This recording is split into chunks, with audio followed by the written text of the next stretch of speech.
welcome back to another episode of the Hello Insider. This week we've seen some mega bombshells.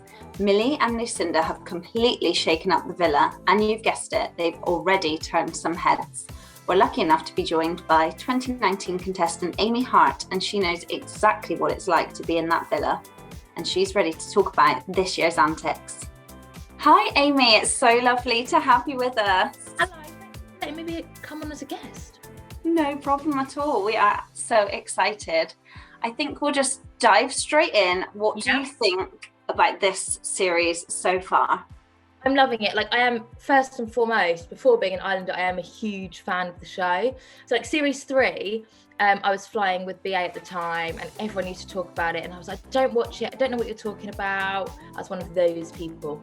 And then series 4, everyone was like, look, everyone's going to talk about it anyway, so you might as well know what's going on. Just watch the first episode and see what you think. So I took my iPad to the gym and like watched the first episode and I was like, when's the next one? I need the next one. So yeah, so absolutely loved it. So the fact that it's back is amazing and I absolutely love this series. It's starting to hot up, the drama's starting to come. Everyone moans that it's slow, but it's always slow at the beginning. Yeah, no, I agree. It does take a while, doesn't it? You don't know the people yet. So I feel like now is probably the tipping point that things are starting to happen. There's been a few tears shed already. You obviously had your fair share of heartache in the villa. Yeah. What would be your advice for some of the girls that might be kind of heading down that route at the moment? Just, you know, your friends are there. I remember once I went to the toilet to have a cry because I felt like I was bringing everyone down, and Amber went mad and was like, why are you going to the toilet to cry? If you're going to cry, you cry with us. And so your friendships, that's why I always say to people, like I did like a little thing before they all went into isolation. I said, like, you know, if you're going in, like, you know, make sure you see the psych all the time when things are good, because then you've already established a relationship for when things go wrong. And I was like, and like really value your friendships, because that's like the main thing that I took from it was my friendships. And if you haven't got your friendships in there when it all goes wrong, it's a very lonely place. Yeah, and talking about friendships, I suppose we've just seen Chloe make her move. Do you think that she's broken girl code? What's your kind of opinion on that situation? I think it's really sad. I get that you're in there to meet someone, and I get that people grow on you over time. I put a tweet up last night saying, I get it, you might fancy him, but your mate's really into him. I think in there, like and loads of people replied saying they're not mates yet, and like, you don't understand, like, especially when you're in there from day one, you know, you do form these bonds really quickly. And I think if Kaz and Toby had split up and then Chloe had gone up to her and said, you know, I want to get to know him, that would have been hard, but it would have been different. Like the fact they were still together and, you know, Kaz still really liked him and he allegedly really liked Kaz, that was really hard. So yeah, I do think I like Chloe, but if I was in there, I would call her out on the girl code break. What advice would you give to Kaz? Because obviously you just saw her so heartbroken last night. It's Love Island, one door closes, another one opens, another boy coming in tonight, you know. They've all got Hugo, you know what I mean? I feel like now, the race, if Millie goes for Liam and Lucinda goes for Brad, the race is on for who's going to snag that friendship couple with Hugo to stay in, because there's another boy coming in. It's all a numbers game in Love Island, and obviously there's now another boy coming in, which means there's one more girl than boys, which means the next recoupling, a girl will go home potentially. Obviously the format might change, but like numbers game wise, that is the way. And it's like, you know, you've got Sharon, you've got Kaz, you've got potentially Faye as well, those three, and Rachel, all trying to vie for that friendship couple with Hugo. Yeah, how did you feel when you saw him standing on his own and nobody picked him in the challenge? Just pick him, like, it's not, like, it's really sad, really, really sad. I was like, why did nobody pick him? I picked him, he's the nicest one in there. Yeah, and like, you know, like, I felt like Sharon, Aaron didn't deserve your lap dance. Give it to Hugo. Yeah, I felt like they were trying to do the whole look what you're missing thing. But then I think on social media that kind of backfired for them, because people are like, oh, we'll just do the friendship thing with Hugo, and everybody would have really liked. Sharon's lap dance was the best. And the fact that she went in to kiss him and then gave him a kiss on the cheek, I was like, yes, girl, yes, that's amazing. But yeah, Hugo stood there on his own. And I mean, that's how one of them could have got the friendship couple. Yeah, they could have sealed the deal there. They were not playing the game, were they? No. Do you think anyone is? Well, this is what I was about to say. So when I was in there, I used to get so angry about people playing a game. Like, they're playing a game, it's a game show at the end of the day. And so you can't really be angry at people playing a game.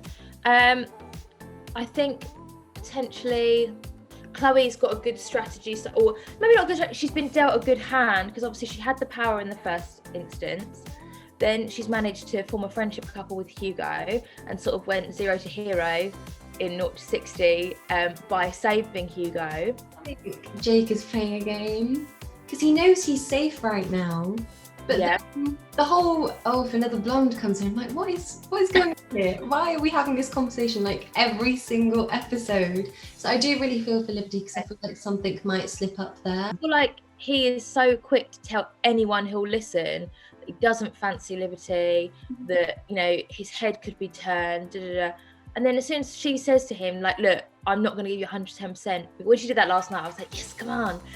When she said that, he was like, no, why would I like sacrifice what we have? And I'm like, when I was in there, like around this time, actually no, because by this point we were half boyfriend and girlfriend, but which is so crazy when you watch it now and you think we're not even at the end of week 2. But when I remember Anton saying to me, like, you're fine with Kaz. He said it would literally take someone exceptional to turn his head. And everyone's like, oh, that's nice. Me and Amber are like that. What? What? Someone exceptional. So then I just kept using the word exceptional in a sentence all the time. Like, have you spoken to the boys? And I was like, yep. Do you think if you were to have your time again in the villa, you would do things differently, or you were quite happy with? I think I would just try and chill out a bit. And I think I'm a very different person now. Obviously, I had a lot of therapy after Love Island, and everyone thinks that it's because of Love Island. I was very lucky that ITV provide the aftercare, because it turns out that I had lots of things that I lived my life by pre-Love Island that were then enhanced by Love Island. So then I'm a very different person now. But now I think it's really weird. So I feel like my sort of mental health issues were the reason that I was so ridiculous and so like flamboyant and stuff, because I always thought that I wasn't good enough, so I had to put on like a show.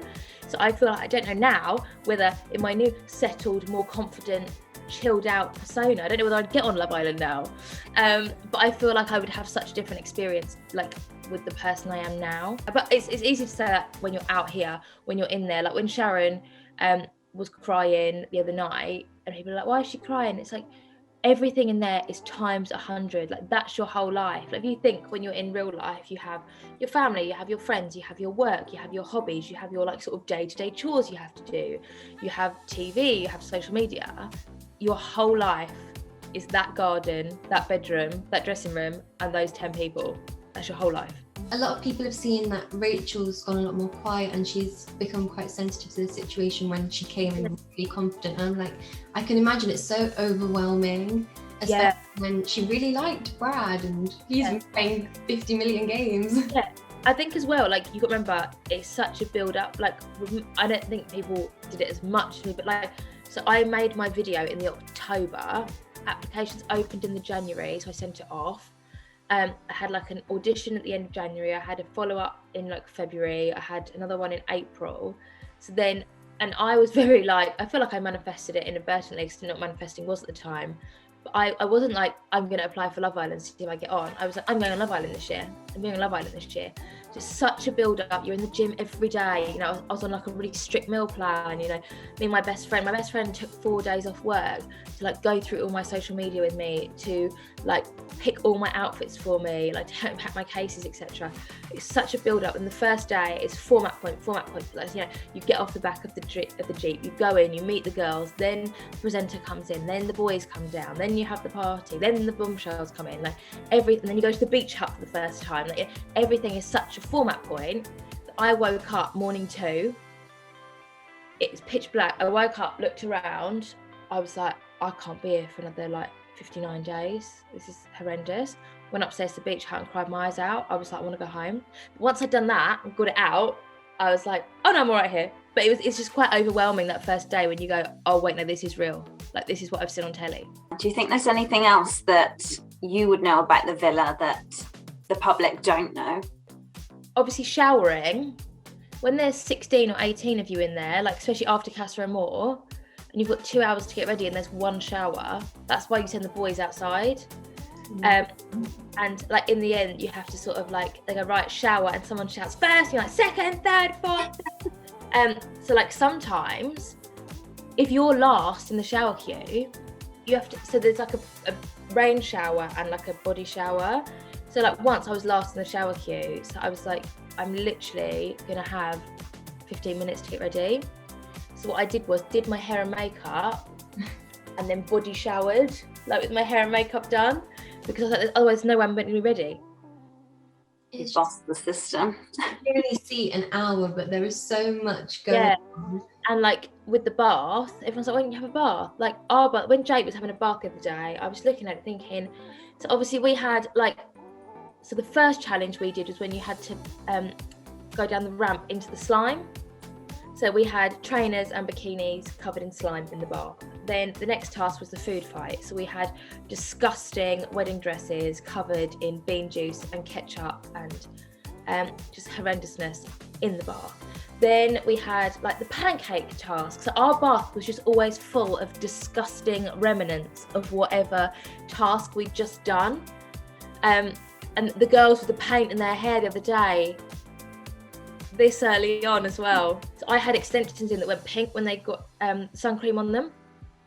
I tried so hard, then one day I just got it on there. So I had my top of my hair was like white from the sun. Then the bit here was where I was trying to use purple shampoo to get rid of the pink. So it was like blue. And then the bottom of my hair was pink. So literally like a fab lolly. Like horrendous. And when I watched it, and I kept, every time a new islander came in, I was like, can you see that my hair's pink on TV? And they're like, no. I've like watched bits back and I'm like, my hair is horrendous. And I wish I'd gone in with short hair now. Maybe it's like your one thing you would change. You would go in with short hair. Just because, you know, everyone's got long hair. My first shoot after I came out of the villa, I worked with a makeup artist called Marcos, who I still work with now. He's this big Portuguese guy, and he's like, darling, will you do something for me?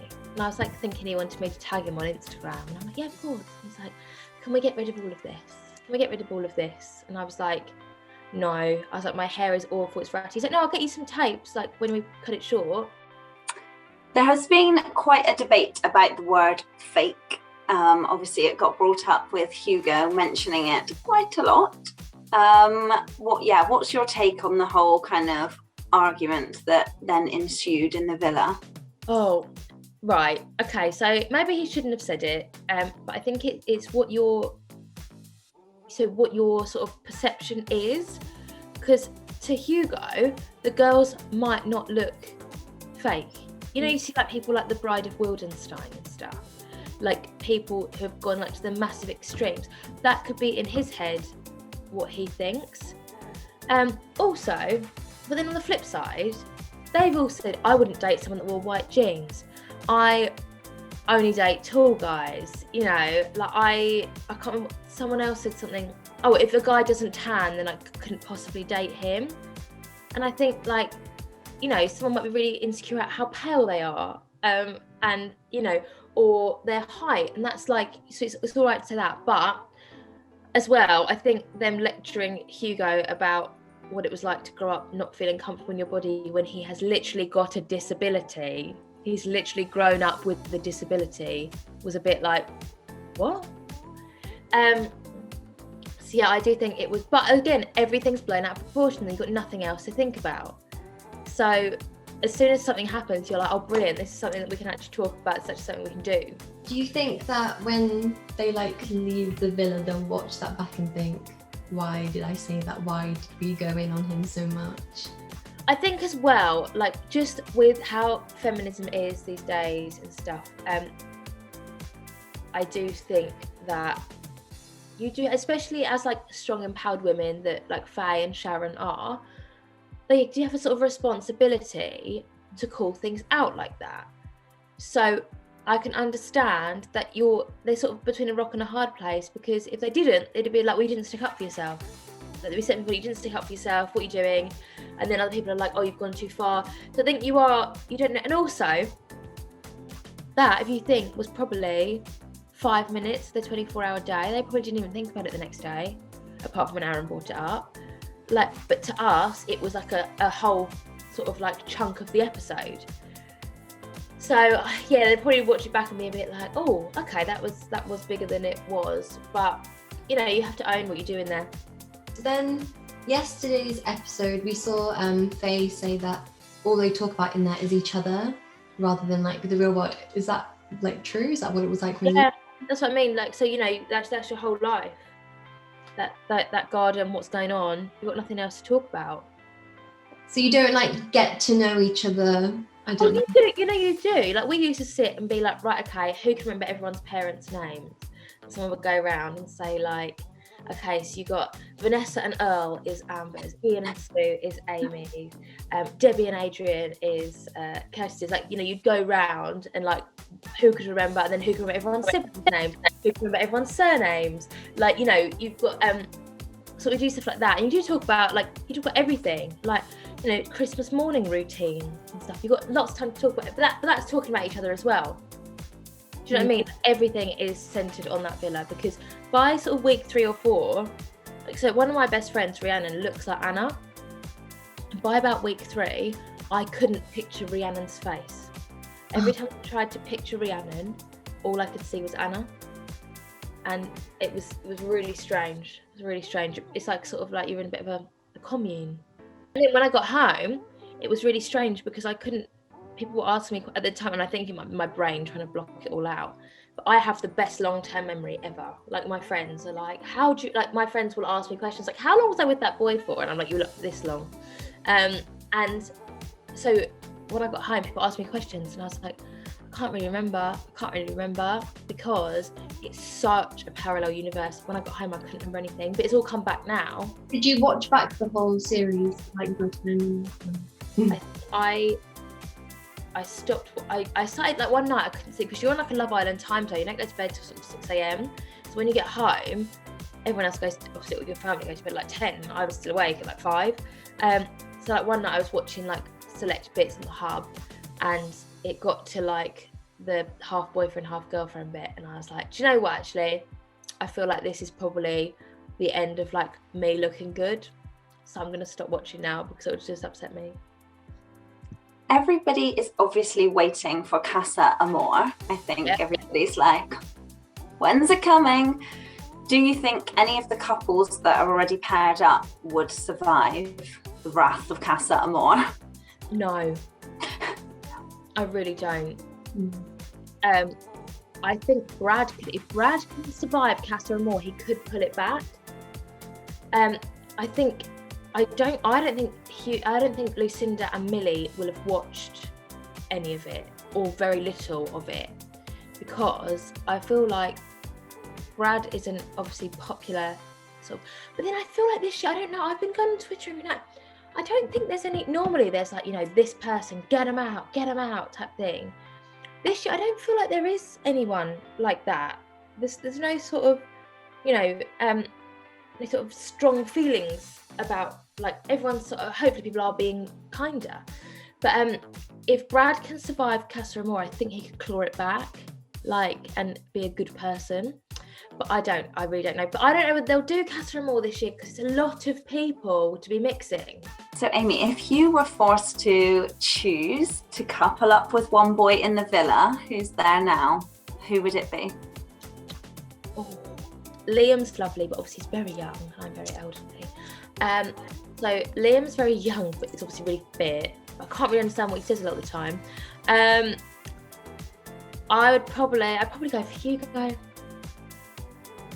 Justice for Hugo, guys.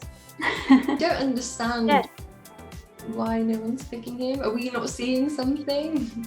I don't know. This is the thing. You never know, do you? Because you're not in there. When we're seeing the edited version, we're seeing sort of what the narrative is, so you don't know. Who are you kind of rooting to get the whole way to the final? Liberty. Yeah, just because she's lovely, she's wearing her heart on her sleeve, and she's just going all in, doing what you should do. Like I say, like, you know, when you're in Love Island, if you're happy, be happy. If you're sad, be sad. If you want to cry, cry. Like that's sort of how people realise how genuine you are, is just to be yourself.